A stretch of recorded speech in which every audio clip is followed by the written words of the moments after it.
Alright, quick little video, guys. Then I gotta go cook some lunch. Let that heat up. Alright, what are we going over today?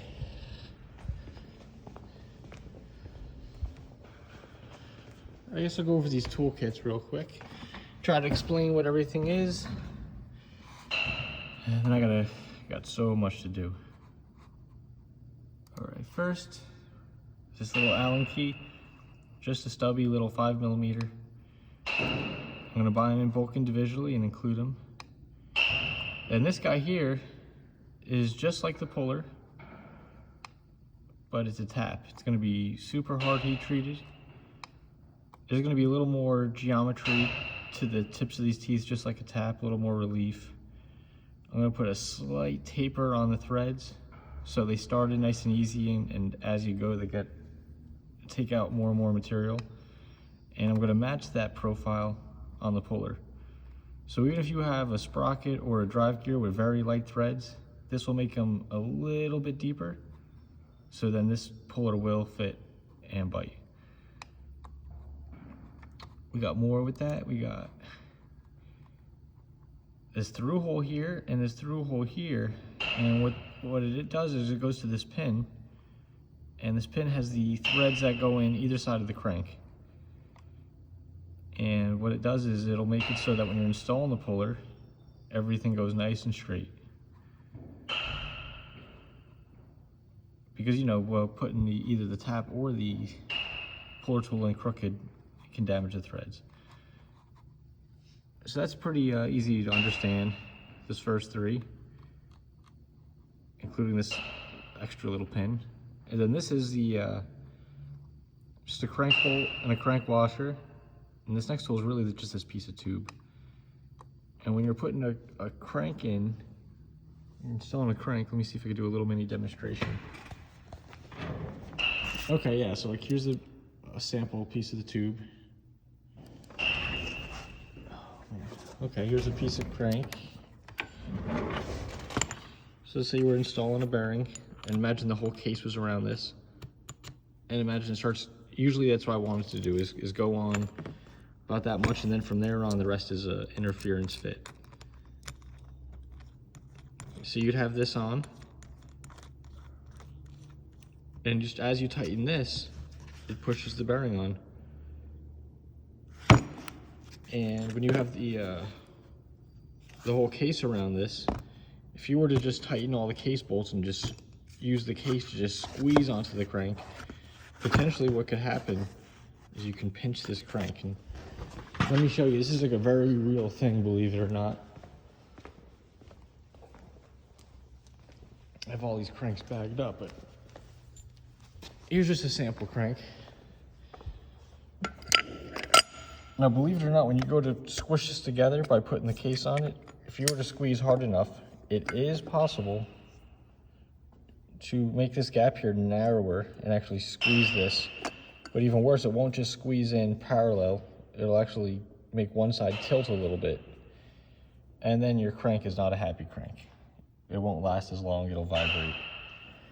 And to prove it, I mean, when we straighten these cranks, this is one of the most heavily used tools. It's this little wedge. And we actually just drop it in there and bash it with a hammer. And what that does is it spreads this open if that's what's needed. And sometimes I'll put this on the edge here and bash it here really hard with that brass piece. And that's if this is too wide. The point is these cranks get tweaked. They need to be straight.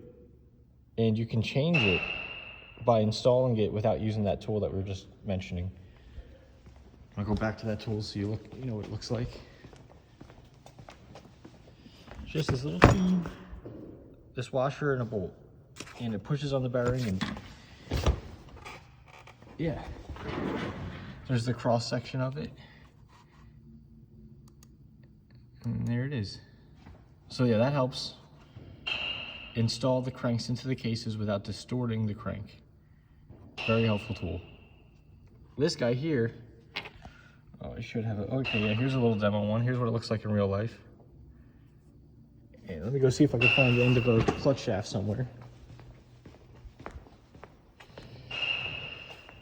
Okay, so here's the end of a clutch shaft. Now, when you want to hammer these out of an engine, you don't want to end up damaging the threads. So if you put this guy on, you hammer on this, and that's just a little burr there that'll actually get crushed in. You won't damage the threads, it won't let you. And then if you have the little threaded shaft, you know, sometimes on this end you'll have the little threaded stub, like a little threaded piece like this sticking up. It'll fit over that. So that's what this is. This is for hammering clutch shafts out of the case. Also work for the stage 4. All right, that's that tool and that tool. KTM 50 puller. Yeah, I still need to make that. I may change the proportions of it and actually make these legs longer if it needs it to flex. It uses this piece to go into these threads to push against the magnet. This is like a mock magnet, there's no whole model into it. But you would have this bolt in here in the magnet and just loosen it a little bit so there's a little gap here. These legs would bend, slip over the magnet, and then when you tighten it against the bolt, it would pop the magnet off. And let me see if I can show you why that's necessary. Oh, I know I moved it around somewhere. Yeah, here we go. So this is a response to this happening. This is my Soletra ignition, and using this puller bolt, it actually, you see that crack there and that gap there, I destroyed this magnet. So that's a real bummer. And to avoid that, this puller will pull without using those threads. You see it's a cone-shaped connection, so it locks pretty solid. So that's that, that's the puller. And then this is the drill fixture.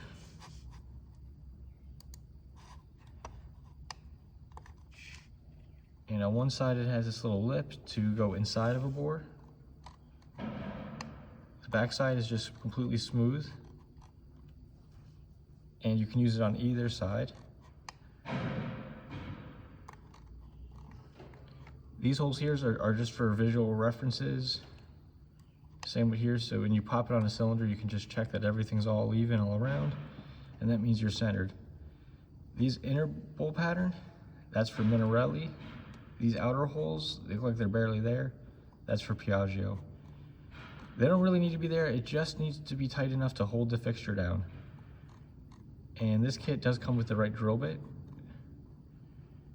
And what you do is you would install it on the top of a cylinder, like this guy here, and you see these two little holes? That's all you're doing, is putting those two little holes in.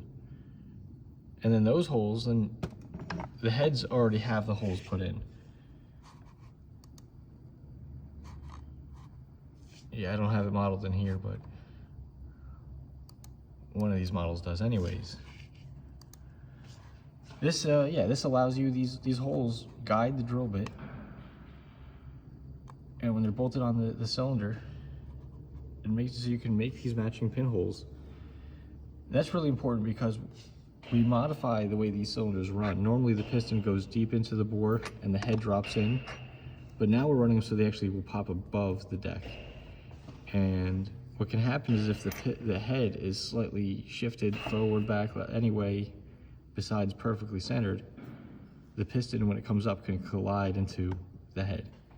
It'll damage the piston, it'll damage the head. The squish will be wider on one side than the other. None of that is good, and all of that gets corrected by this pin system. A lot of people in the past thought we can guide off these drilled holes, but many of you may have already realized these holes are not accurate. They're all over the place. So yeah, there's that. That's all the tools. They're all for sale. I'm selling them a few different ways. Since these tools could wear out or get the most use, I'm selling these as a bundle. And I'm selling this as its own unit, but then I'm also selling all of these together as a bundle. 3 different ways to buy it. All of them are on sale. Short-term pre-sale. Enjoy, guys. Oh wait, also, what else we got to talk about? A lot to talk about. Okay, I might make a video later. I know I've been behind on videos, but believe it or not, I've never actually finished that that little competition thing where we're gonna be sending people these Polestar kits. Here's like a partially assembled ones, and those are gonna be fun to get out. So look out for that. We're gonna be sending people a bunch of these, and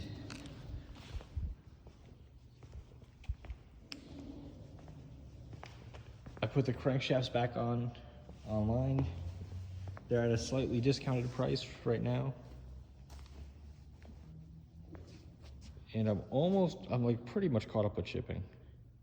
Very few people are waiting for things at this point. Ooh, what's this one that was turned over? Ah. Okay. Another one to go out immediately. I was using it as note paper. But yeah, for those Polestar kits, I didn't have the lights on over here. Yeah, these are cool. It's just like this little chain here.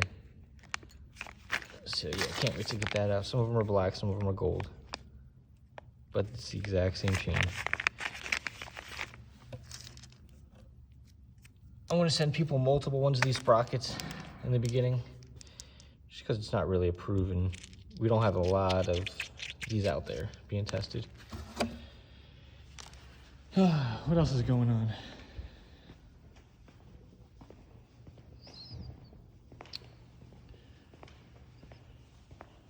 Never ends. I really need to clean up here. A few more things to ship, and I'm a little behind on this stuff, so tonight I'm gonna have to change gears pretty hard and really start working on this stuff. Turn all these into different tools and stuff. All right, guys, I think that's it for today's video. Might make some more later. Really eager to make Piaggio assembly videos and yeah, that kind of thing. Ignition videos. So, oh, and the wheels. I gotta do a wheel build. It's so much cleaning to do too. It's a mess. Later, guys.